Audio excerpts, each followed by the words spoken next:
merencanakan produk kreatif untuk usaha. Dari perencanaan ini ada 14 poin yang harus direncanakan. 1. Latar belakang usaha.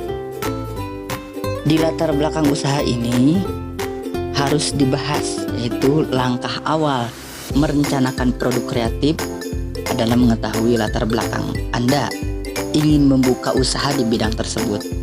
Apakah karena melihat kebutuhan di sekitar atau karena alasan lainnya? Nah, di sini dijelaskan di latar belakang ini, pilih bidang usaha sesuai dengan hal yang paling disukai dan paling memungkinkan dilakukan untuk kondisi Anda saat ini. 2. Ide kreatif dan inovasi usaha. Dari ide kreatif ini harus dituangkan, ya. Galilah ide kreatif dari produk sehingga menjadi inovasi dari usaha, baik untuk produk atau jasanya. Cara pengolahannya, cara penjualannya, kemasannya, maupun hal-hal lain yang membuat produk menjadi berbeda.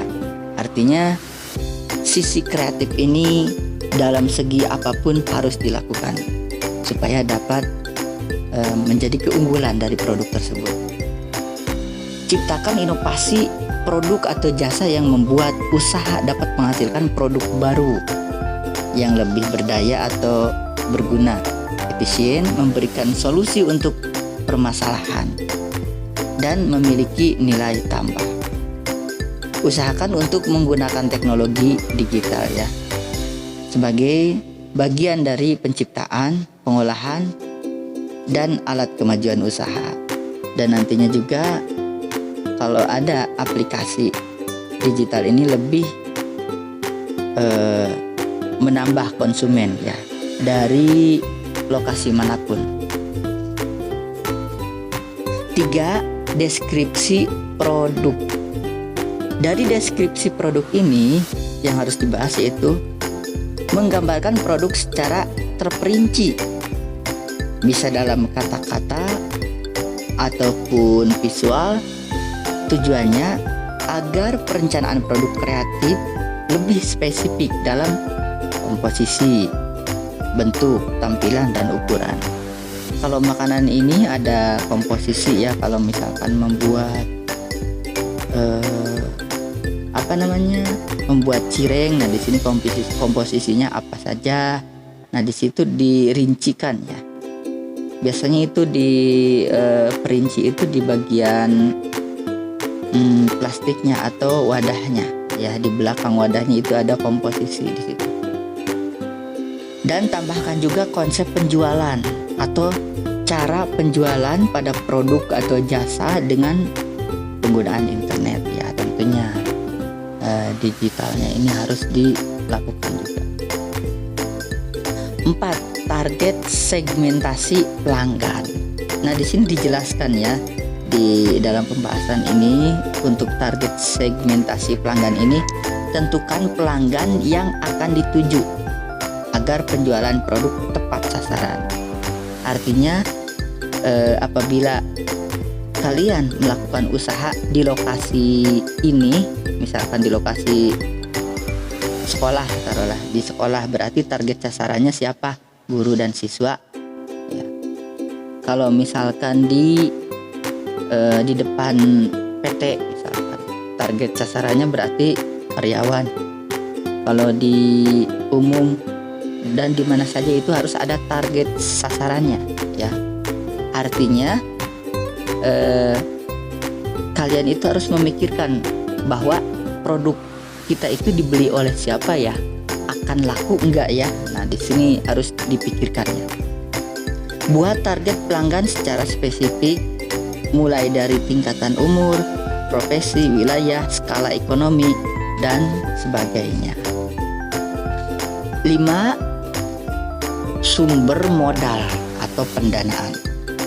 Nah, di sini dibahas, ya, mempertimbangkan sumber dana untuk modal usaha, apakah dari pinjaman atau pihak ketiga atau kerabat atau lembaga keuangan atau dana milik sendiri ya.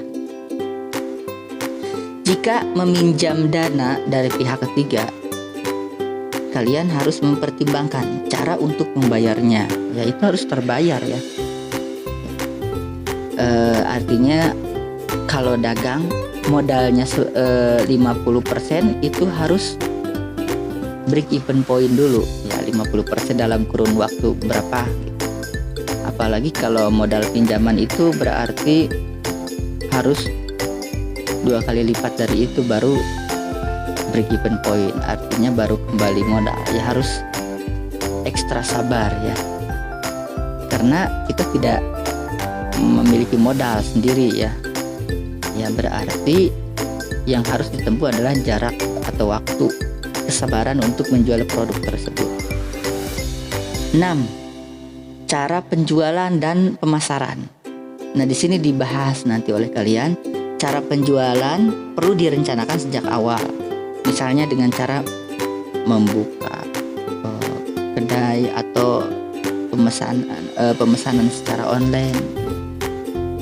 Tujuannya agar dapat mengetahui kebutuhan alat atau lokasi dan fasilitas yang dibutuhkan. Sini ya caranya mau seperti apa. Boleh kalian atau mau pedagang keliling misalkan.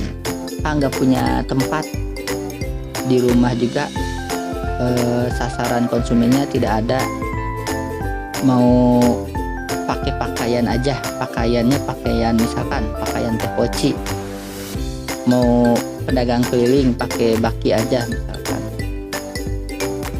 atau misalkan saya mau mendirikan toko di pinggir jalan atau booth dan lain sebagainya. Caranya seperti apa, cara penjualannya, atau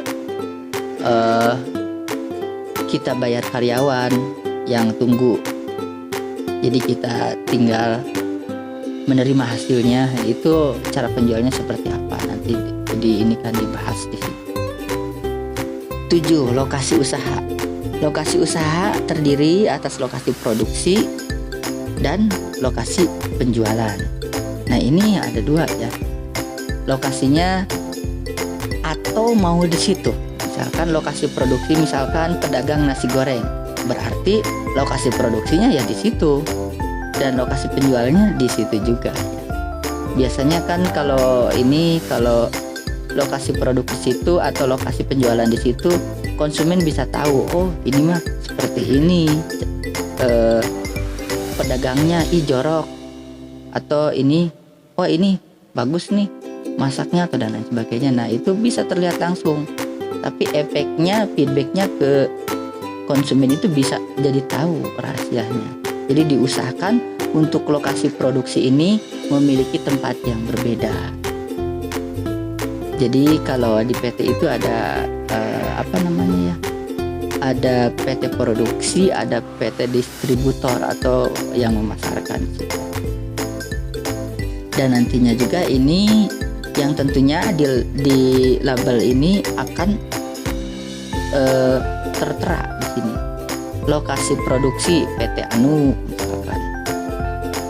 Lokasi distributor PT Anu.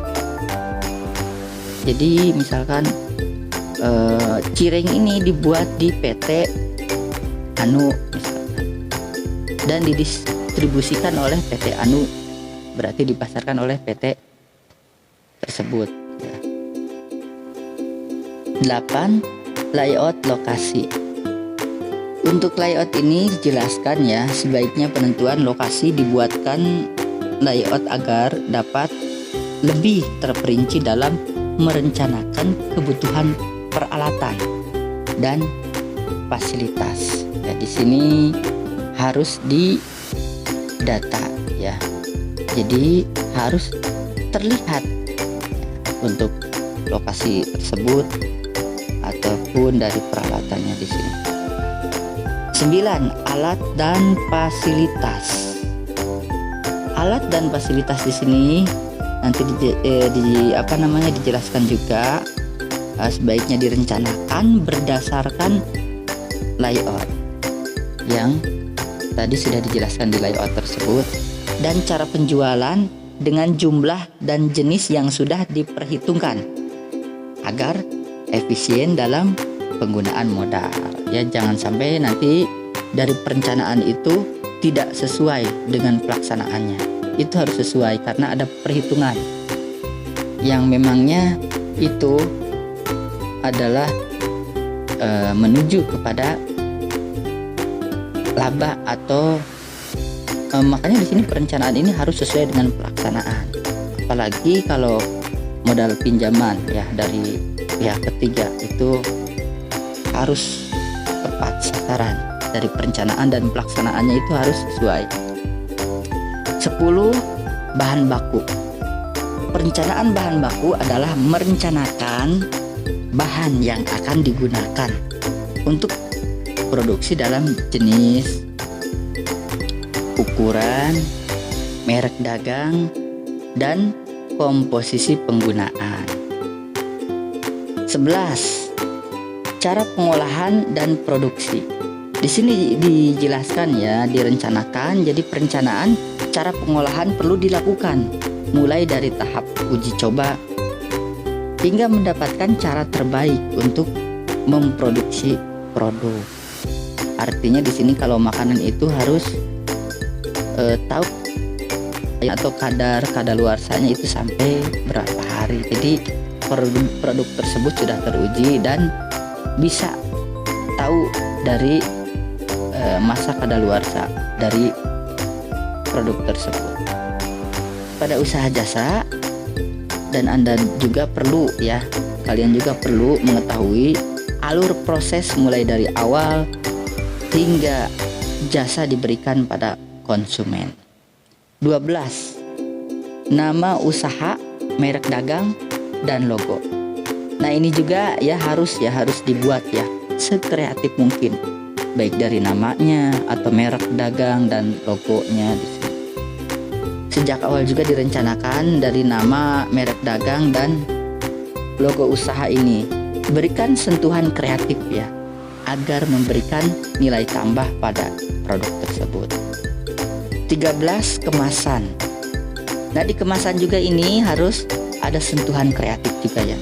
Kemasan dengan desain menarik akan memberi nilai keunggulan pada produk tersebut. Oleh karena itu, sejak awal perlu direncanakan juga untuk kemasan baik dari segi bahan maupun desainnya. Terakhir, 14 yaitu penggunaan teknologi digital. Nah, di sini direncanakan ya sesuai yang tadi sudah dipaparkan dari poin 3 ya. Rencanakan penggunaan teknologi digital pada konsep penjualan, seperti mulai menjual di media sosial, toko online, dan pemanfaatan aplikasi transportasi online. Gunakan berbagai media online dan jejaring sosial untuk melakukan promosinya, seperti promosi di Facebook, Instagram, Twitter, WhatsApp, dan lain sebagainya. Gunakan aplikasi yang akan memudahkan operasionalnya untuk usaha, seperti aplikasi pencatatan keuangan, stok inventaris barang, pembuatan laporan keuangan, dan sistem produksi. Usahakan itu dicatat juga di teknologi supaya tersimpan ya datanya. Karena kalau lembaran datanya suka lupa naruh dan lain sebagainya. Tapi kalau disimpan di media internet atau ada Google Drive ya dan lain sebagainya, itu bisa tersimpan walaupun ganti HP itu tetap ya bisa tersimpan.